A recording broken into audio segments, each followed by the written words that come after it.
She thought she had bought a pile of worthless junk for pennies. But when she lifted the lid of that dusty container, her entire world shifted. The pale morning light crept through faded blinds, brushing across the cluttered kitchen where Jessica sat, surrounded by unpaid bills and fading hope. Her apartment smelled faintly of last night's dinner, and the air was thick with the kind of silence that only desperation knows. At 42, her once bright eyes had dulled beneath the weight of sleepless nights and quiet struggle. Auburn strands, streaked with gray, fell loose around her tired face. Down the narrow hallway, the voices of her 8-year-old twins, Emma and Ethan, spilled into the stillness, their laughter a bittersweet contrast to the stack of overdue notices spread across the table. The red-stamped electricity bill, the eviction warning, and the medical statement for Ethan's asthma medicine that insurance wouldn't cover. They were all reminders of how fragile her life had become. Her fingers trembled slightly as she counted what little money she had left, barely enough for groceries. 2 years had passed since her husband, Richard, had walked out after 13 years of marriage, trading his family for a younger woman and a downtown apartment with a view. He'd left her with nothing but late child support checks and hollow apologies in text messages. On the refrigerator hung the twins' birthday calendar, the date circled in fading marker. They'd be turning 9 next weekend. Jessica had saved $300 in an envelope marked birthday fund, a miracle of small sacrifices. She wanted one perfect day for them, a day untouched by bills, worry, or fear. But as she looked around that cramped kitchen, something deep inside whispered that life was about to test her once again. The morning passed in a blur of responsibility. The twins appeared in the doorway, backpacks slung over their small shoulders, faces full of unspoken questions. "Mom, are you okay?" Emma asked softly, glancing at the bills. Jessica forced a smile, the kind only mothers learn to wear when the world feels heavy. "Of course, sweetheart, just grown-up stuff." She gathered the papers into a pile and helped them into the car. The drive to school was filled with the chatter of children who still believed everything would work out. Ethan proudly announced that his teacher had called him the best reader in class, and Jessica's heart swelled with pride, even as her mind spun through endless calculations of what she could sell or skip paying this month. When she dropped them off, their cheerful goodbyes faded into the gray morning, and she turned her car toward the warehouse. Her job there paid just above minimum wage, long hours moving boxes and stacking crates under flickering fluorescent lights. The ache in her back never really left. During lunch, she sat alone at a metal table while her coworkers laughed nearby. 2 men were talking about something called storage auctions. One bragged about a cousin who bought a unit for $200 and found jewelry worth thousands inside. Jessica pretended not to listen, but their conversation lingered. "Sometimes it's all junk," one of them said, "but sometimes you hit the jackpot." That single phrase lodged deep in her mind like a spark waiting to catch. That night after the twins had fallen asleep, she found herself scrolling through her cracked phone, reading stories of hidden treasures discovered in forgotten storage units. Most sounded too good to be true. Still, in her heart, something stirred, a mix of desperation and hope she hadn't felt in years. 3 days later, life dealt her another blow. The school called in the middle of her shift. Ethan had suffered a severe asthma attack. By the time she reached the hospital, her hands were shaking. The doctor prescribed a new medication that wasn't covered by their insurance. $280, the pharmacist said softly, and Jessica's stomach dropped. That was almost her entire birthday fund. That night, while the twins slept, she sat on the edge of her bed, staring at that envelope. Her fingers brushed the paper like it was a lifeline, but in her mind the decision was already made, medicine before celebration. As she slid the envelope back into the drawer, a small clipping of newsprint fluttered loose. It was an advertisement for a local storage auction scheduled for the next morning. The timing felt like a sign, foolish maybe, but undeniable. She didn't sleep that night. Instead, she lay awake, her thoughts spinning between logic and longing. By dawn, her exhaustion had turned into resolve. She called in sick to work, dropped the twins at school, and drove across town to the storage facility. Rows of identical metal doors stretched before her as she joined a crowd of bidders, mostly men who looked like they'd been doing this for years. Some smirked when they saw her, clutching her small envelope of cash. An older man beside her leaned over and whispered kindly, "Don't bid more than you can afford to lose. Most of these are worthless." She nodded, heart pounding as the auctioneer shouted the first bids. One by one, the units revealed piles of broken furniture, old clothes, and forgotten junk. Jessica's hope wavered with each door that rolled up. Then came Unit 227. When the metal door rattled open, dust floated in the air like ghosts. The space looked unimpressive: an old armchair, a rusted bicycle, boxes caved in from years of neglect. The crowd began to drift, uninterested, but Jessica's eyes caught something different. In the corner, half hidden behind the armchair, was a wooden crate, its edge carved with a pattern that didn't match the rest. "Starting bid $250, the auctioneer announced, voice echoing off the concrete walls. Silence. Then a tall man with slicked-back hair and a confident smirk stepped forward. "200, he said casually. Jessica recognized him. It took a second, but the face clicked. Blake, one of Richard's old friends from college, the kind of man who looked at people like Jessica as if they were invisible. Her chest tightened. "250, she heard herself say, surprising even her own voice. Blake turned and smiled that thin, knowing smile. "300, he countered.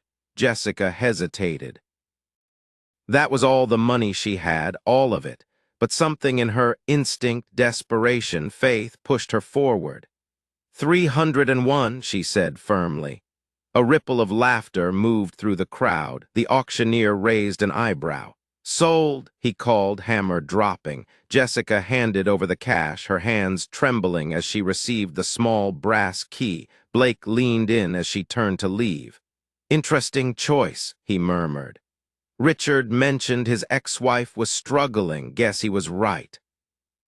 His words slithered like poison.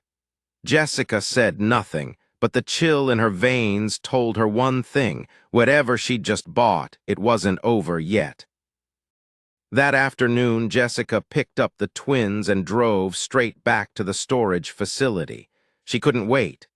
When she rolled up the metal door of Unit 227, the smell of dust and age filled the air. "Is this a treasure hunt, Mom?"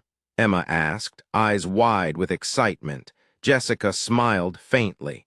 "Not exactly, sweetheart. I just bought what's inside. Maybe we can sell some of it." The light flickered weakly as she stepped inside, the twins waiting by the door. Most of what she saw confirmed her fears. It was junk. The bicycle was too rusted to fix, the furniture was falling apart, and the boxes were filled with old clothes and newspapers. She felt her heart sink. $300 gone. Ethan coughed softly behind her, and she almost gave up, until she noticed the wooden crate again, the one tucked behind the armchair. It looked older, handcrafted, its surface etched with delicate carvings. Using a piece of metal from the broken bike, she pried it open. The nails resisted, creaking as if the crate itself didn't want to give up its secret. When the lid finally gave way, she froze. Inside were bundles of fabric wrapped around small leather pouches. Jessica lifted one, the weight surprising her. As she untied the faded string and tipped it open, golden coins rolled into her palm. Her breath caught. They gleamed even through the dust, heavy and real. "Mom, is that gold?" Emma whispered. Jessica could barely speak. Each coin was old, etched with worn engravings. "Real gold. I think it might be," she said softly, heart pounding. Beneath the coins were more treasures, silver goblets, antique jewelry, letters written in elegant script. For a long moment, Jessica could only stare, unable to believe what she was seeing. Then instinct took over. She closed the crate, her mind racing. Whatever she had found, it was valuable and dangerous. "Kids," she said firmly, "this stays between us. Promise me." They nodded, eyes wide with the gravity of her tone. And with that, the secret of the forgotten treasure began. The days that followed were a blur of fear and wonder.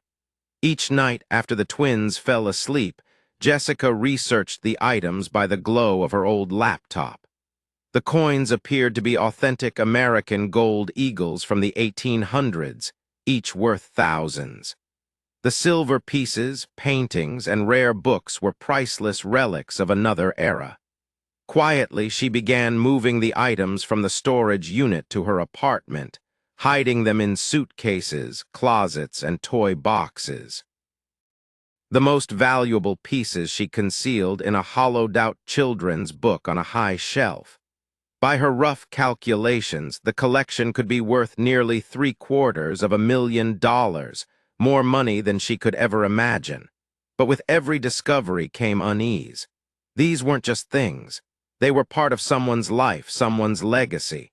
Her suspicions grew when Ethan, in his childish excitement, brought one of the gold coins to school and showed it to his teacher, calling it pirate treasure. That evening, the teacher called, politely curious about the family heirloom. Jessica laughed it off, blaming a movie they'd recently watched. But the moment she hung up, she sat her children down. "Remember our secret?" she asked. They nodded solemnly, but she could see guilt in Ethan's eyes. "You can't tell anyone, not yet." Her voice shook slightly as she spoke. The next morning, a black SUV appeared across from her apartment. Then she saw Blake again, once at the grocery store, once outside her work. His questions came casually, but his tone carried menace. "Find anything interesting in that unit?" he asked. Jessica lied, said it was all junk, but she could see it in his eyes. He knew. That night, her apartment door stood slightly ajar when she came home. Nothing was missing, but everything felt wrong. Someone had been inside. Fear began to creep in where wonder once lived. The fear grew too heavy to carry alone. Desperate, Jessica called Daniel, a friend from college who now worked as an antique dealer. She showed him photos of a few pieces and swore him to secrecy. When he saw the images, his face paled. "Jessica," he whispered, "these match a collection stolen in the 1930s from a wealthy East Coast family named Harrington. The story made national headlines back then." Jessica's chest tightened. Stolen, her hands trembled as she asked, "What should I do?" Daniel promised to look into it discreetly. A few days later, he called back. "There's one living heir," he said. "Eleanor Harrington, 92 years old, lives in a nursing home upstate." Jessica didn't hesitate.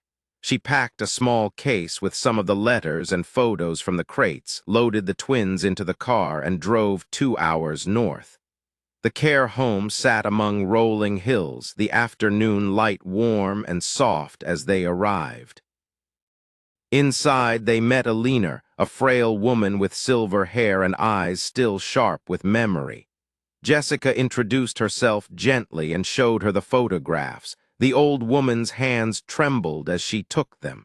"My parents," she whispered, "before everything changed." Over the next hour, Jessica explained how she'd found the collection. Tears filled Eleanor's eyes as she listened, touching the letters like they were ghosts returned from the past. "They weren't stolen," she said finally. "They were hidden. My father lost everything in the Great Depression. He asked our servant, Mr. Harrison, to hide the family's heirlooms until things improved. But he died before he could tell us where. I thought they were lost forever." Her voice cracked, fragile but full of relief. Jessica felt something deep shift inside her. She had come looking for salvation, but what she'd found was redemption. As Jessica prepared to leave, the nursing home door swung open. Blake stood there, and behind him, Richard. "Well, isn't this touching?" Blake sneered. "Family reunions and forgotten fortunes." Jessica's stomach turned as he stepped closer. Richard spoke next, his voice oily and rehearsed. "Jess, we can work something out, 50-50. Think of the twins." For the first time in years, Jessica met his gaze without fear. "This isn't about money," she said. "It's about doing what's right." Eleanor's voice cut through the tension, firm despite her age. "Young man, your grandfather Harrison was trusted with our family's legacy. If he kept anything for himself, that was his betrayal, not hers." Blake's face darkened, but before he could speak, Daniel entered with 2 security guards he had called ahead of time. The confrontation ended with Blake and Richard retreating, their threats fading down the hall. In the weeks that followed, Jessica worked with Eleanor and Daniel to catalog the entire collection. Eleanor decided to split it. Half would form the Harrington Foundation to help single mothers, and half she gifted to Jessica and her children. "You could have kept it all," Eleanor said softly. "But you chose honesty. That's rare." 2 months later, on Emma and Ethan's 9th birthday, they celebrated in the backyard of their new home, a modest but warm place filled with laughter, not fear. As the children played, Jessica sat beside Eleanor's wheelchair, watching the sky fade to dusk. "My father used to say," Eleanor murmured, "that real wealth isn't measured in gold but in the hearts we touch." Jessica smiled, watching her twins chase fireflies.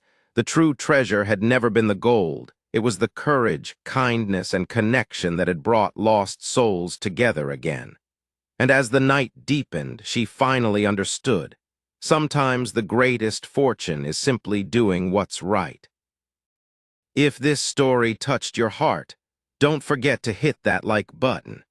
It tells the algorithm you want more stories that remind us what truly matters: honesty, courage, and the power of doing what's right. Subscribe to the channel and turn on the notification bell, because next week, we're diving into another real-life mystery. One that starts with a forgotten letter and ends with a T. A truth no one expected. Thank you for listening, and remember, sometimes the greatest treasures are the ones we find, but the ones we become.